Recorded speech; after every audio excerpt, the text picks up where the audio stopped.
Does she have SC joints line up, AC joints line up, clavicle?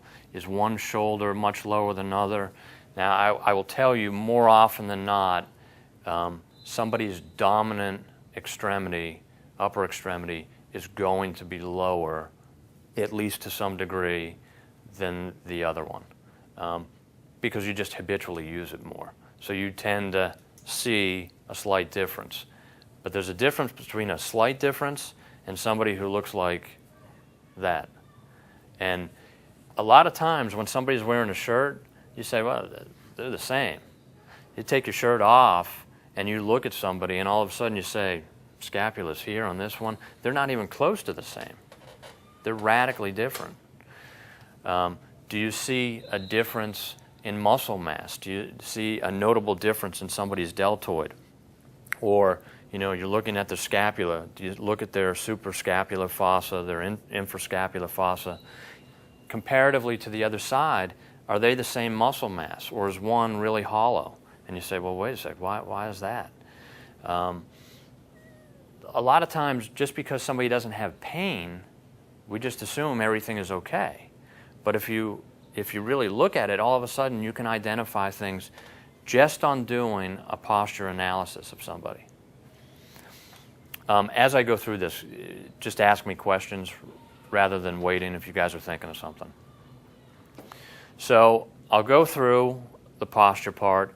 I'll make notations. I document all this. And then I'll kind of take it from there, where I'll do an exam of really all the major joints.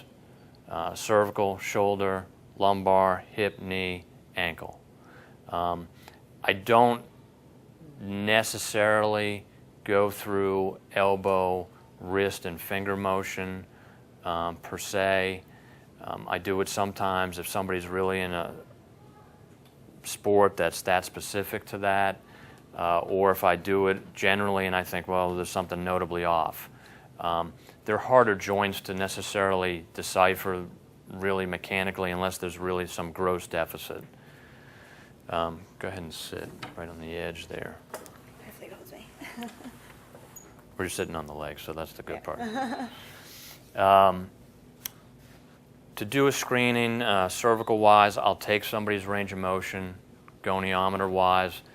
I'll tell them, come up and sit up comfortably straight, bring shoulder blades back together a little bit, pick somewhere to look straight ahead at eye level.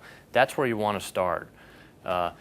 There's nothing funnier than watching somebody go and take somebody's measurement of any joint, but particularly in the cervical spine, and they start out in a postural position like this and expect that you're going to actually be able to identify normal motion, normal range.